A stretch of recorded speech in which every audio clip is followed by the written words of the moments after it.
Hi, I'm Anjali Alapat, the host of Arcx, a series about literary inspiration. I have loved fantasy and science fiction for as long as I can remember. In these strange times, these stories are a wonderful form of escape, doorways to different worlds, offering glimpses into possible futures. In Season 3, I'm going to be talking to some wonderful South Asian fantasy, sci-fi, and speculative fiction writers to find out what really made them want to tell stories. We're going to talk about books, movies, TV shows, video games, and other media that shaped and influenced them as writers. This week's guest is Kritika H.Rao, a speculative fiction and children's book author. Her debut novel, The Surviving Sky, was released in 2023 to critical acclaim. The sequel, The Unrelenting Earth, can now be found in stores.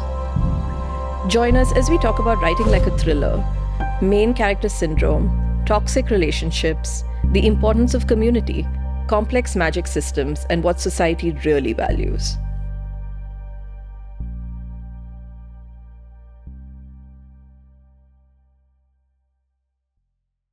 Hi, Kritika. Welcome, and thank you for joining us today on Arcx. I'm so curious to hear about your journey as a writer. Could you tell us a bit about it, and how did you get started? Did you always want to be a writer? Yes, for as long as I've known what I wanted to do, I've wanted to be a writer. I grew up in a family where my parents would ply us with books all the time. My mom, she was an English teacher. She's retired now. And she would bring back these big books from her school library. I grew up in India. We didn't really quite have the same library system that I'm grateful for here in Canada, but growing up, it was never really a problem because my parents would just bring us books all the time and I would read them voraciously. It wasn't about genre. It was a calling, really. And it came to me really early in life. And were there any books or TV shows or movies or anything like that that influenced you as a storyteller while you were growing up? I mean, everything really, right? Stories are these things which they come to you. And I have a 2-year-old son and I see him and I watch him make his own stories all the time. And in many ways, that's not very different from what I'm doing, right?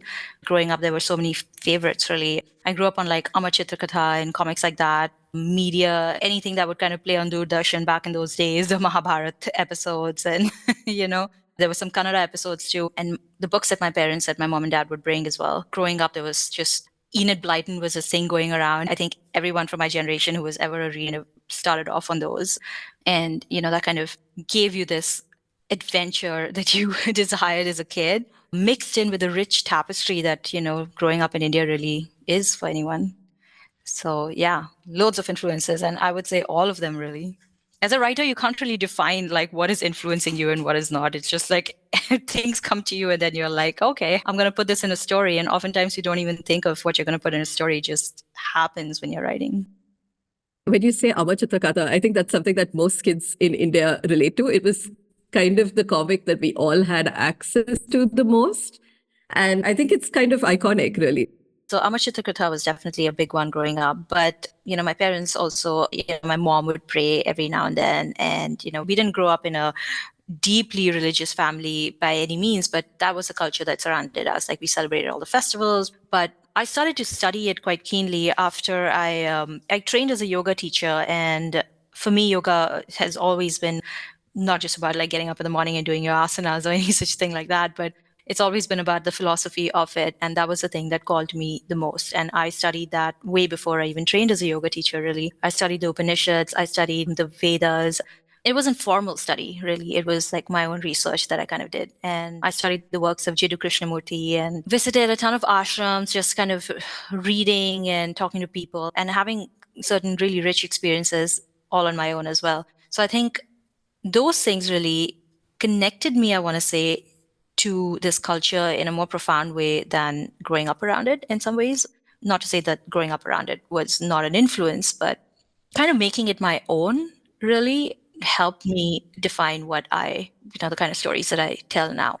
And that is a huge part of who I am and is inevitably reflected in the stories that I tell.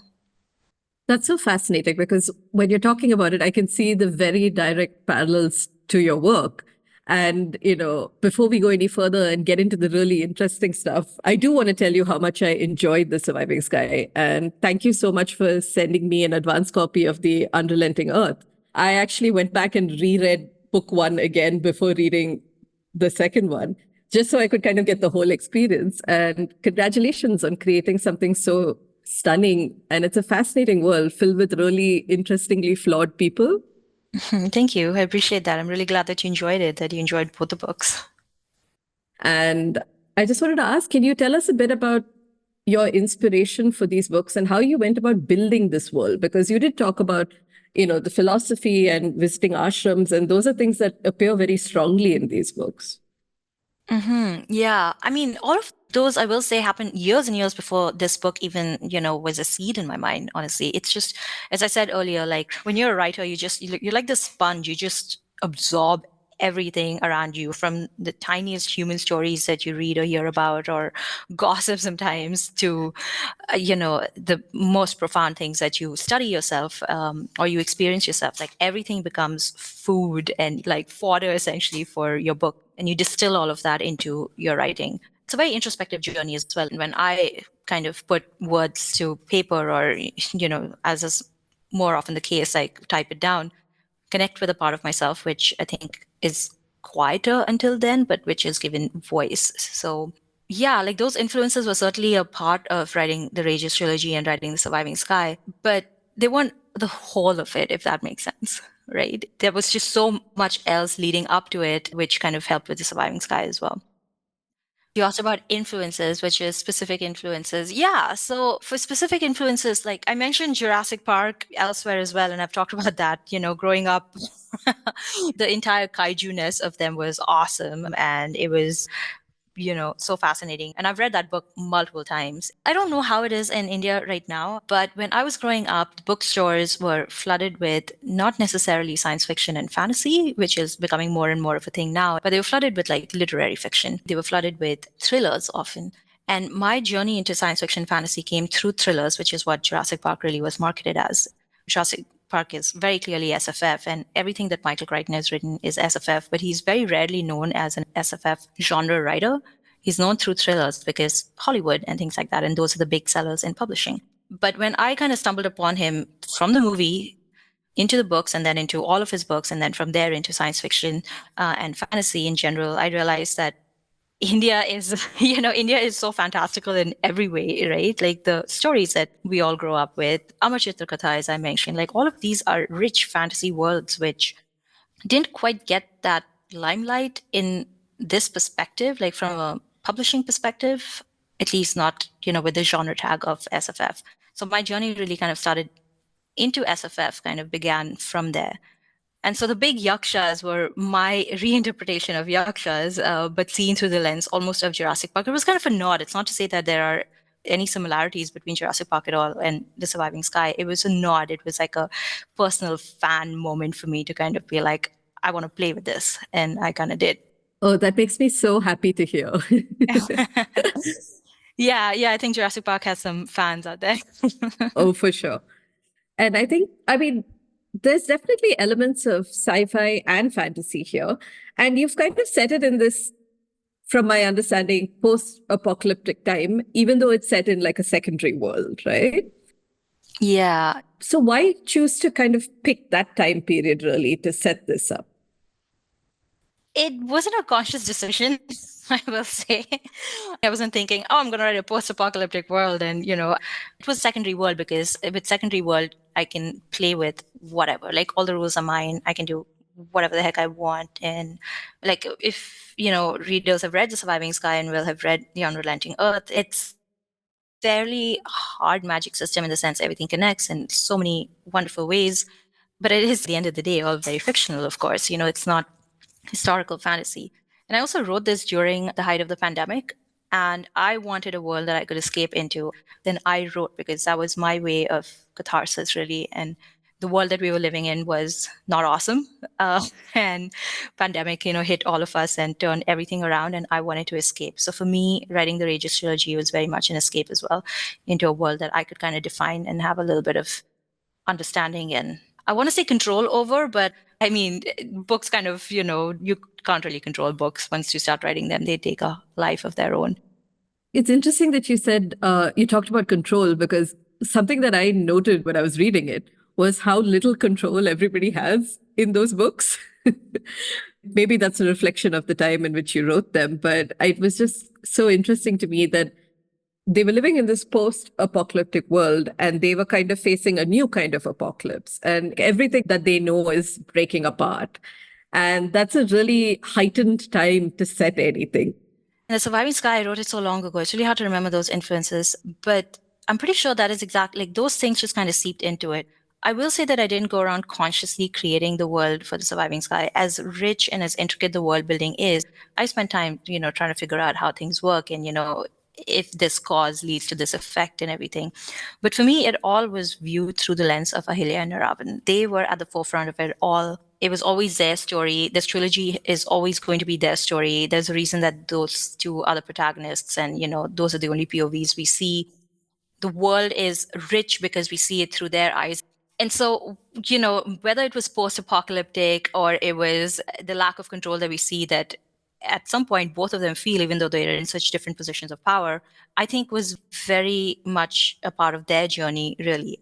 I mean, sometimes I think about if this book was written from somebody else's perspective, from one of the other minor characters in their perspective, like would they feel differently about the world? Would they view it as post-apocalyptic? Would they view it as survival being this most important thing? I don't know. And before we dig into Ahilya and Iravan, because I mean, there's a lot to be said over there, I just wanted to ask about the magic system because it's very elaborate and it's very interesting. And it is linked to philosophy, really, because in a real way, we're talking about wholeness and consciousness. And on a physical level, there's also kind of touching on social hierarchies and community and authoritarianism. Was it a conscious choice to like link all of this together? And how did you kind of come up with this?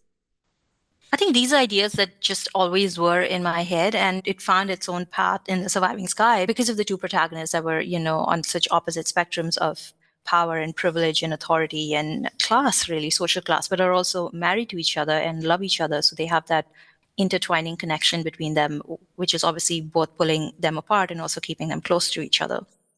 So all of these like themes really, they evolved through the perspective of both these protagonists and trying to understand what their relationship is with themselves, but also with the world around them and with each other. So understanding who these characters are helped define the extent of the world. And the magic system as well. Oftentimes you see stories with protagonists who are learning magic for the first time, right? They're not experts. It's a Harry Potter syndrome, really, where you walk the reader through existing magic, which is around before the protagonist even comes into play. But it was very much a conscious decision for me that Erawan was going to be at the top of his game. He is an expert in everything. He's almost in a position where he's like, I have nothing more to learn, about projection because like I'm the person who kind of defines what it is. And that is exactly his journey. And then all the secrets and the mysteries that they uncover, I think it adds like this beautiful dimension and complexity in writing undoubtedly because your readers don't know anything about that magic system and you have to tell them first what that system is, why he's at the top of his game, and also why that system is, not everything that people think that it is. So it's a bit of dance, but I think those were conscious decisions, right? And it really did stem from both Ahilya and Naravan being in their mid-30s, in kind of at a point where you want to believe that you have finally figured the world out and you have some control, and then it's like, oh my God, so this is reality then. I do love that they are in their 30s because I feel like every other book I pick up, it's like an 18-year-old who's sort of like stumbled into being the chosen one and then kind of somehow becomes magnificent. And I enjoyed that they were flawed characters and I enjoyed that they 90% of the time did not know what they were doing. And frankly, that's adulting. And even when they think they know what they're doing, they really don't. So that was very enjoyable for me on a personal level. Well, I'm really glad to hear that because, yeah, I think that is what a lot of adulting is. When you're growing up, you see your parents being so in charge and like they know everything, they have all the answers. But when you get to that point yourself, you're like, wow, I'm just shooting stuff in the dark and I'm hoping that something's going to stick.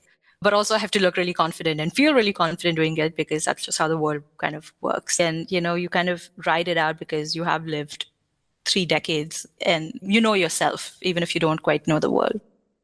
And I think part of the fun is that you are focused on this couple who are very complicated. I mean, you mentioned knowing yourself, and I do think that both of them have quite a lot of innate doubts about themselves because they have a very complicated, fraught relationship. And I mean, why was it important to have them have such a fractured relationship? I think the fractured relationship in some way mirrors the world itself, right? So like you kind of look at it from a microcosm to a macrocosm within the world of the Rageous trilogy. Ahilya and Niravan personify everything about their world. When you kind of zoom out, you're like, wow, this stuff has like parallels and is just fractalized across the world. Like they love each other. They obviously depend on each other for survival and for, they're married to each other, so they have a codependent relationship, but they also are constantly pulling away from each other. Very similar to how the floating ashrams above the earth, the ashrams always kind of come land in the jungle, but then they also leave. They land in the jungle and they leave, and there's the storm brewing, below, but there's also moments and like lulls of peace in the jungle where the ashram can kind of land. The push and pull of their relationship was intentional, and the earth ridges and the lull kind of, mirrored that on its own. Their mirrors the world around them, including like class and privilege and hierarchy and all those things. But yeah, having them in a long-standing relationship, that was always part of the plan. Like I knew that they'd be married for a long time. And especially in that case, when you're married to somebody who is so wildly different from you, but also so wildly similar that, they're just a mirror of you, especially in a world like that, I think that raises a lot of interesting complications for both the characters and the world. Oh, definitely. And I think there's something that one of the characters, Dhruv, who's actually one of my favorite side characters, kind of says, the only reason that I thought he was good for you was because he didn't let you be selfish. I think both Ahilya and Niravan they know each other so well, and they have grown together and apart just so closely, really. They know each other in some ways better than they know themselves. When you're with your family, for example, they know you to such an extent. They know exactly which buttons to push. They know exactly, what is going to make you react in an angry manner, or what is going to like amuse you and make you laugh and all of that. And oftentimes you grow up from being that person into being something else. But as soon as you kind of come back into that space, you become that person you were before. And I think that is what has happened with Ahilya and Niravan.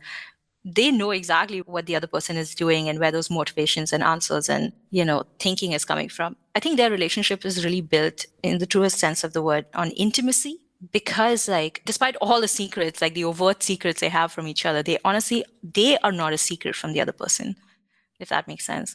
And perhaps that's why it's so easy for them to hurt each other, because they're so interwoven that you know that, like, I can say this incredibly hurtful thing and I can hit you just where it hurts.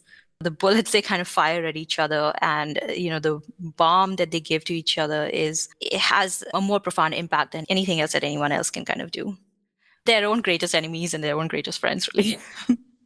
I think that's a wonderful way of describing it, because I do think that they want to be together, but they just can never quite get it right. Like they're never totally operating on the same wavelength, but it's clear that they are completely obsessed with each other for all the good that it does them.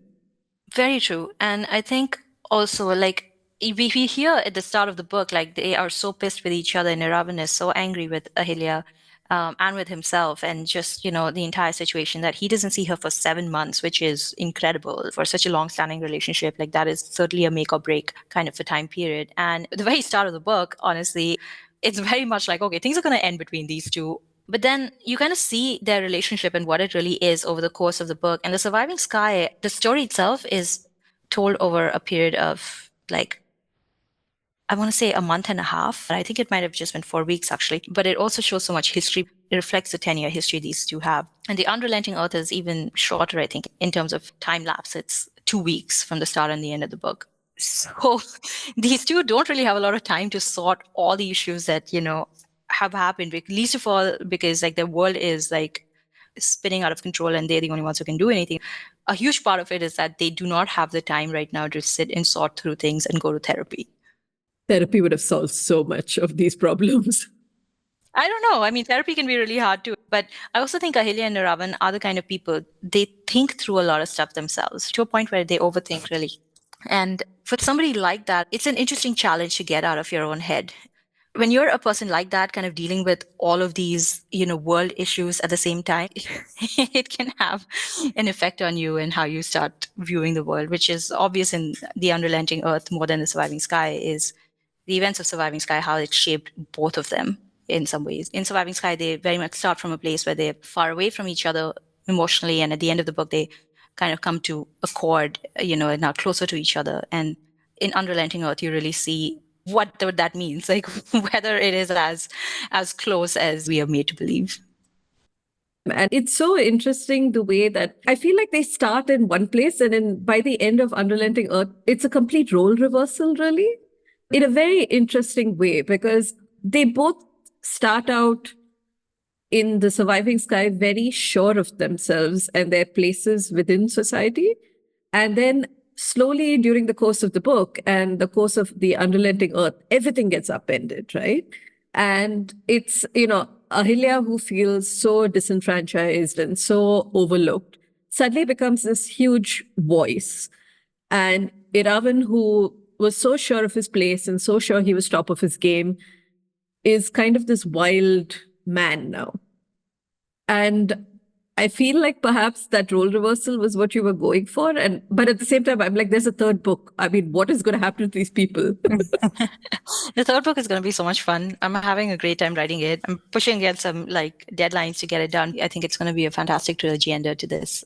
But yeah, that kind of push and pull was always the case. But it kind of follows this pattern if you think about it, because in The Surviving Sky, you start off with Ahilya, as you said, who's just very disenfranchised. She's part of the non-architects, as they are called. I mean, they're not even given their own way of representation, really. They're always represented through what they are not. Iravan is, one of the most influential architects in his ashram, and she's a nobody. And then over the course of the book, you kind of see how at the end of the book, Iravan is in a position where he is disenfranchised from the ashram, and Ahilya basically takes his place on the council or becomes a counselor. And then at the start of Unrelenting Earth, you see how Iravan, even though he is disenfranchised, he is one of the most powerful architects in the world right now.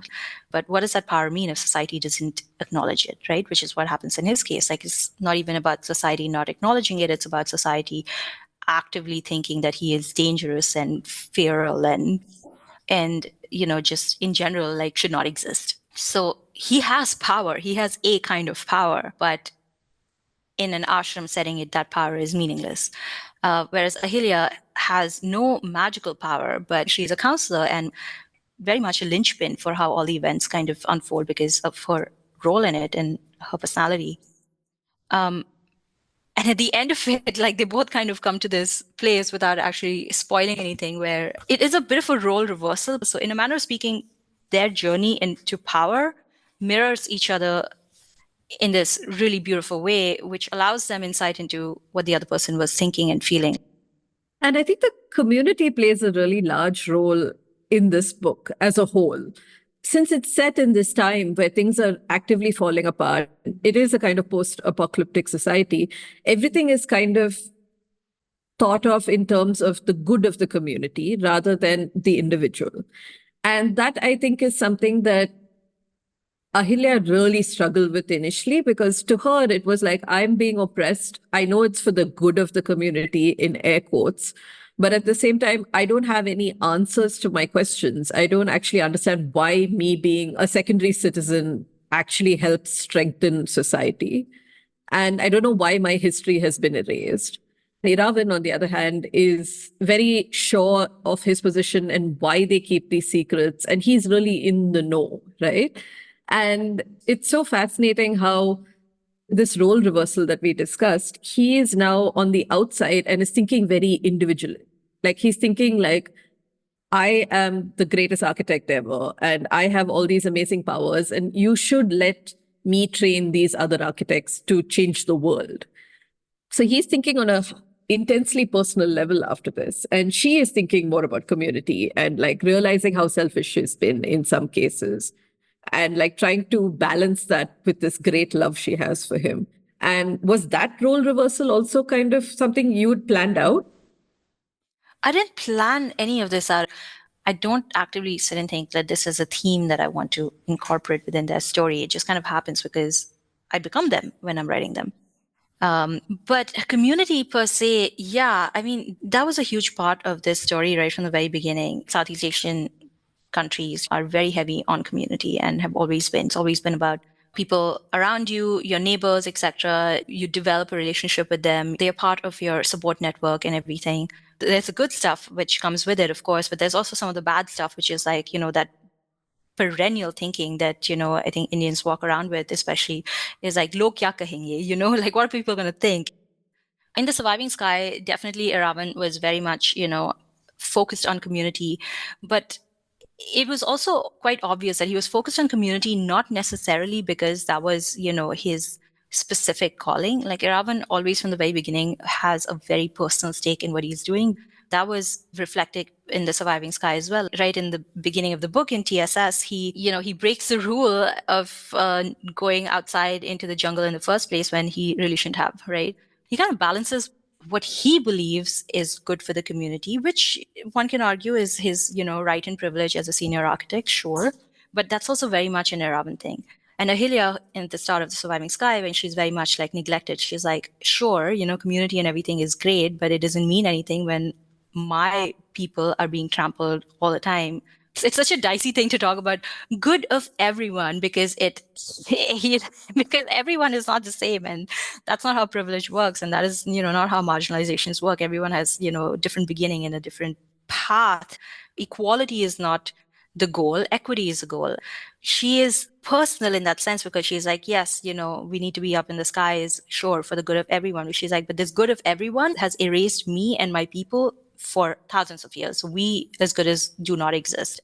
And then is it in fact the good of everyone? So she has been community oriented right from the beginning, except the lens that she has viewed it from has been her own self, because everybody else is in so many ways so conditioned to living in that world that they don't actually see the way that she does. Like she's trying to tell Om in Surviving Sky, like, don't you want to do something about this? She's trying to get even people like her who can't do the magic to be like, well, don't you wish you could do something about it? So she has been community oriented, whereas Ravan, on the other side, he is very much the protagonist of his own story, and he views himself as that.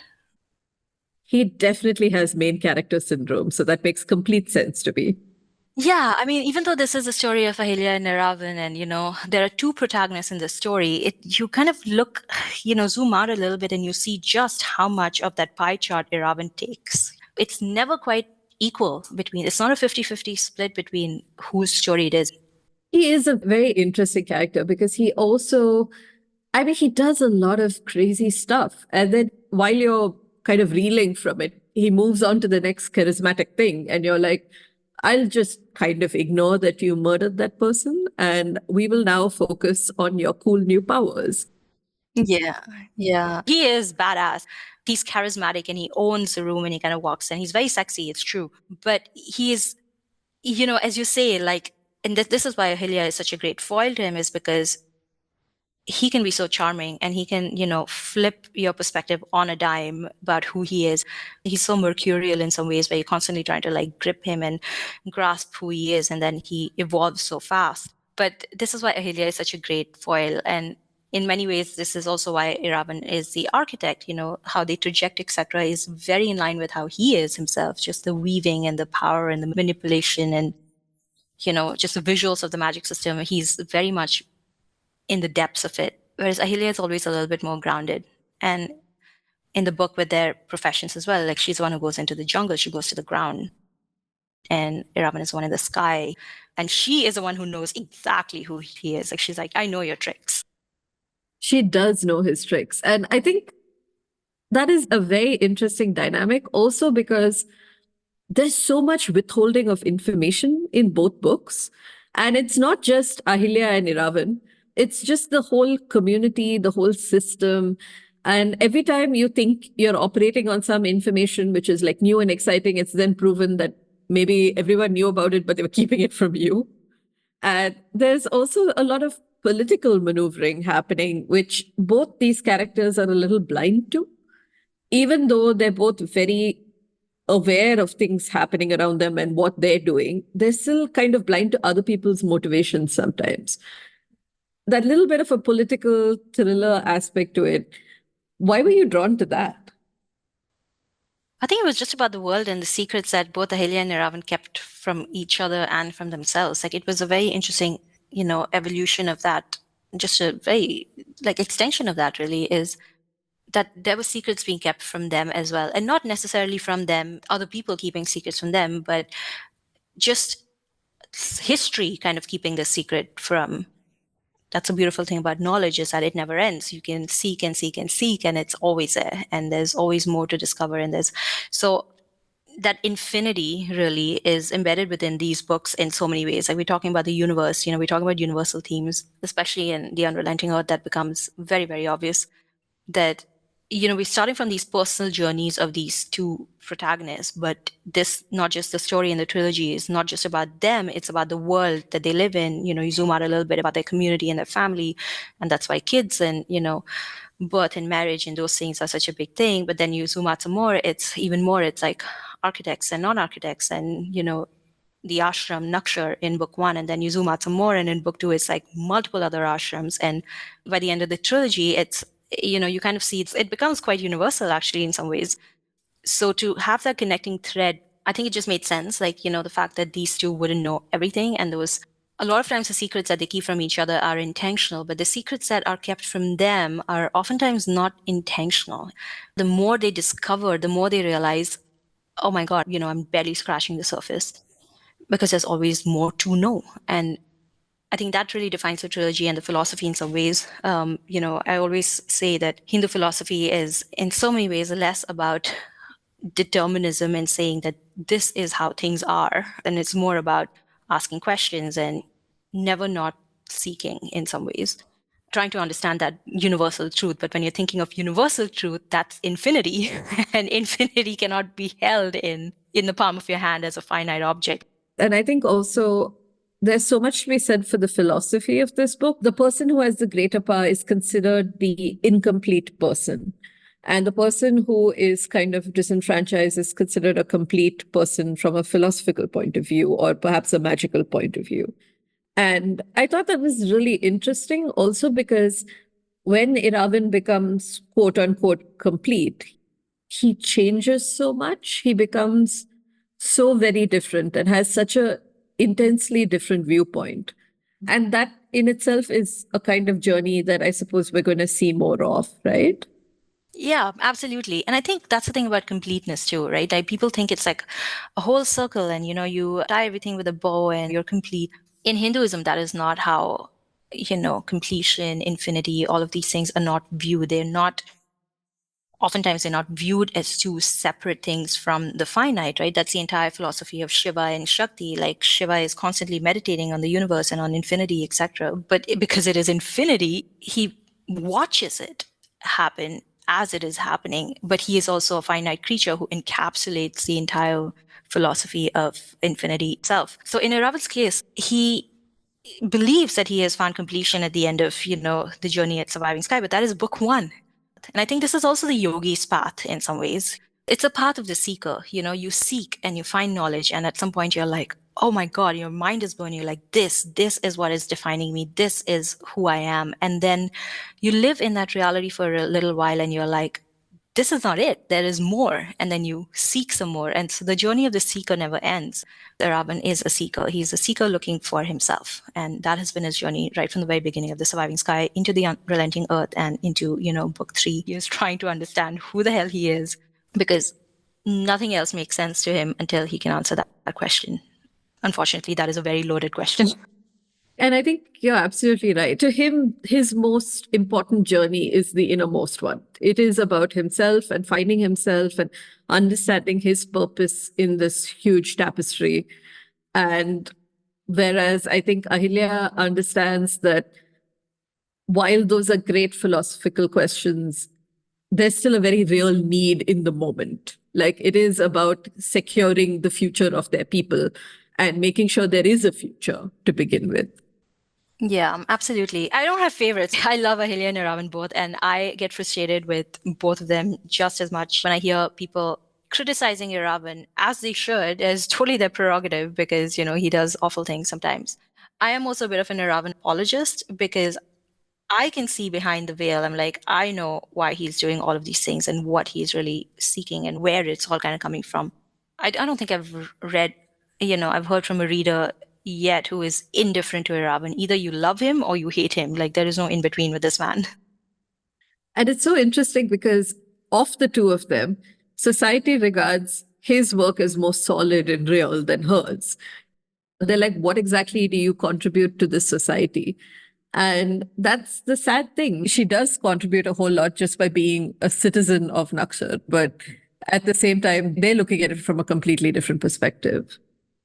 Yeah, it's what society values, right? So from their perspective, they like rejection has been around forever. This is our most like reliable system. When you and I kind of looking at it from our perspective, we're like, wow, their most reliable system is so airy-fairy, right?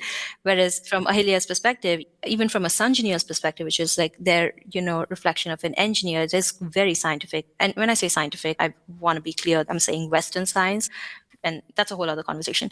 But oftentimes, like Western, the cause and effect basis of it, the scientific method in this book is very much given second place. All of that was, again, a conscious decision, in some ways a reflection of many Southeast Asian societies where we have our sciences, we have our belief systems, we have great schools of thoughts which have existed for thousands and thousands of years, and can't stand up to Western science, but they're not given that kind of importance at all. We still struggle with like white saviorism kind of coming in and having to teach us stuff which we've known forever. So for me, this was very much a way to reverse that and to be like, this system has its place. But because it's a religious trilogy, not everything is black and white. And there are so many ways to view this and so many perspectives. Like having that slightly more fluid system be the main system was critical to me. And kind of relegating the Western scientific method of thinking to secondary was also important in a way to highlight that. Thank you for that, because that was a really lovely answer. And I was just also thinking in terms of the pace of both these books, because it's unrelenting, which matches the title of the next book, The Unrelenting Earth. But it does feel like things are happening really quickly. And before you can even register one catastrophic thing, the next catastrophic thing is on the horizon. And I mean, how are you going to keep that up in book 3? I'm a little scared. When I wrote The Surviving Sky, I was quite deliberate about this. It was going to be epic fantasy, but with thriller pacing. And thrillers are the kind of books that, you cannot put them down. Like you're reading through it and then, the night has gone by and it's like 4:30 in the morning and you're like, oh my God, I should sleep, but also I want to keep reading.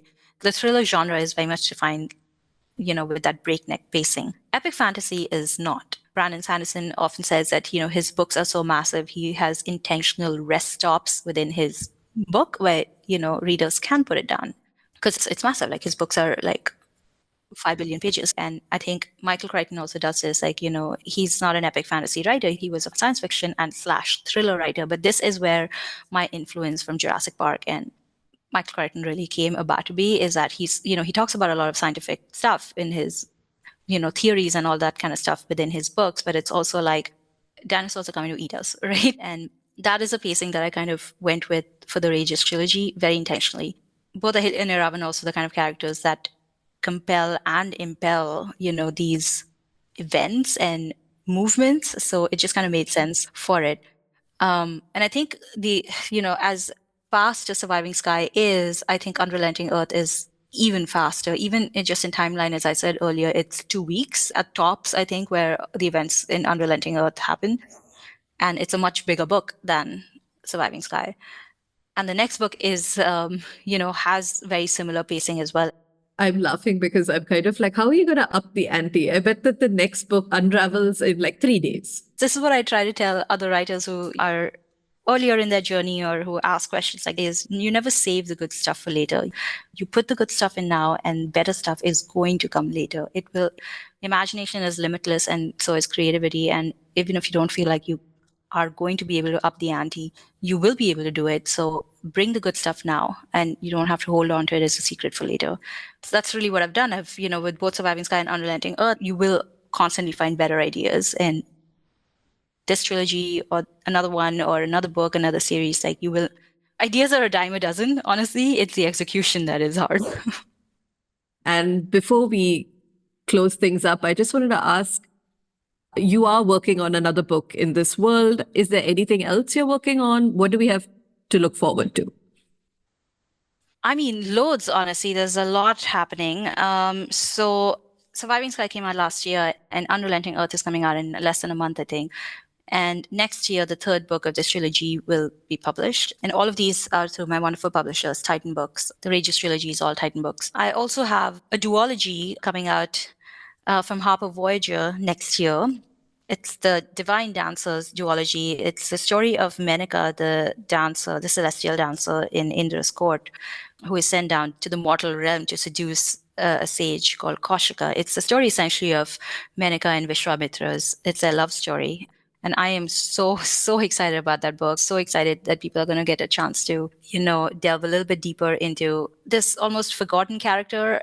I'm so excited to hear that. It sounds wonderful and really interesting. And I'm always interested in reimaginings of mythology because we have so much to draw from. And I think that's something that people are just kind of now tapping into in a very lovely way.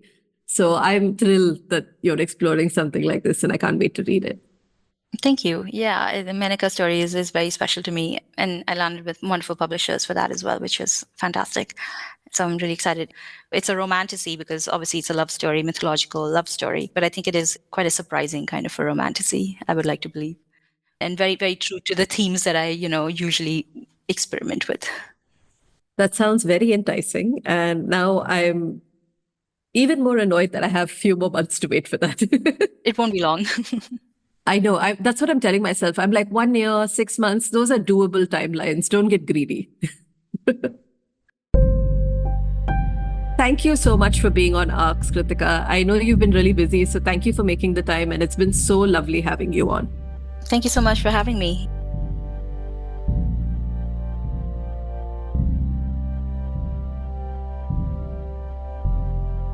I hope you enjoyed this conversation as much as I did.